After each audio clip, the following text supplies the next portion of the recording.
ഇപ്പോൾ മറ്റൊരു വാർത്തയിലേക്ക്. പാർട്ടിയിൽ എല്ലാവരെയും പരിഗണിക്കുമെന്ന് BJP കോർ കമ്മിറ്റി യോഗത്തിൽ അധ്യക്ഷൻ രാജീവ് ചന്ദ്രശേഖർ. ആരെയും തഴയില്ലെന്നാണ് വാഗ്ദാനം. ഏപ്രിൽ 15-നകം പുനഃസംഘടന പൂർത്തിയാക്കും. തദ്ദേശ തെരഞ്ഞെടുപ്പിന് ഒരുങ്ങാനും പുതിയ അധ്യക്ഷൻ നിർദ്ദേശം നൽകി. നേതൃത്വത്തിൽ അഴിച്ചുപണിയുണ്ടാകാനാണ് സാധ്യത. കോർ കമ്മിറ്റി യോഗം തിരുവനന്തപുരത്ത് തുടരുന്നു. VS രഞ്ജിത്ത് നമുക്കൊപ്പം. VS രഞ്ജിത്ത്, എല്ലാവരെയും അക്കോമഡേറ്റ് ചെയ്തുകൊണ്ടുള്ള ഒരു കമ്മിറ്റിയാണ് രാജീവ് ചന്ദ്രശേഖറിനെ സംബന്ധിച്ചിടത്തോളം ഇനി മുന്നിലുള്ളത്. ആ കമ്മിറ്റിയിലേക്ക് കേന്ദ്ര നേതൃത്വത്തിന്റെ നിർദ്ദേശം കൂടി വരട്ടെ എന്ന ഒരു കാലപരിധിയാണോ ഏപ്രിൽ 15 എന്നുള്ള തീയതി വെക്കുമ്പോൾ? കാരണം JP നദ്ദ ഒഴിയുമ്പോൾ അടുത്ത അധ്യക്ഷനെ അടക്കം അടുത്ത ദിവസങ്ങളിൽ തീരുമാനിക്കാൻ പോകുന്ന സാഹചര്യത്തിലാണോ ഈ തീരുമാനം?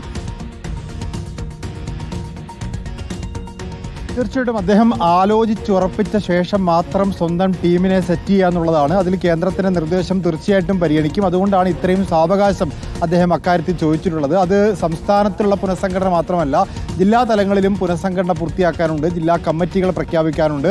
ആ ജില്ലാ കമ്മിറ്റികൾ പ്രഖ്യാപിക്കാനും സംസ്ഥാന കമ്മിറ്റിയിലെ സംസ്ഥാന ഭാരവാഹികളെ നിശ്ചയിക്കാനുമൊക്കെ ഏപ്രിൽ 15 വരെയുള്ള സമയമാണ് ഇപ്പോൾ ചോദിച്ചിട്ടുള്ളത്. അതോടൊപ്പം തന്നെ ഏറ്റവും പ്രധാനപ്പെട്ട കാര്യം, എല്ലാ നേതാക്കന്മാരെയും പരിഗണിക്കും എന്നൊരു ഉറപ്പ്, എല്ലാവരെയും പരിഗണിച്ചുകൊണ്ടായിരിക്കും മുന്നോട്ട് പോവുക, ആരെയും തടയില്ല എന്ന് അദ്ദേഹം ഇന്നത്തെ അധ്യക്ഷ പ്രസംഗത്തിൽ അദ്ദേഹം സൂചിപ്പിച്ചു. കോർ കമ്മിറ്റി യോഗം ആദ്യമായിട്ടാണ് രാജീവ് ചന്ദ്രശേഖറിൻ്റെ അധ്യക്ഷതയിൽ ചേരുന്നത്. ആ യോഗത്തിൽ അദ്ദേഹത്തിൻ്റെ അധ്യക്ഷ പ്രസംഗത്തിലാണ് വളരെ കൃത്യമായി എല്ലാ നേതാക്കന്മാരെയും പരിഗണിച്ചുകൊണ്ട് ആരെയും തടയാതെ മുന്നോട്ട് പോകുമെന്നും മാധ്യമങ്ങളെ കാണുന്ന രീതിയിൽ കേരളത്തിലെ ഓരോ വിഷയത്തിലും പ്രധാനപ്പെട്ട വിഷയങ്ങളിലൊക്കെ അധ്യക്ഷൻ പ്രതികരിക്കാറുണ്ട്, പ്രസിഡന്റ് പ്രതികരിക്കാറുണ്ട്.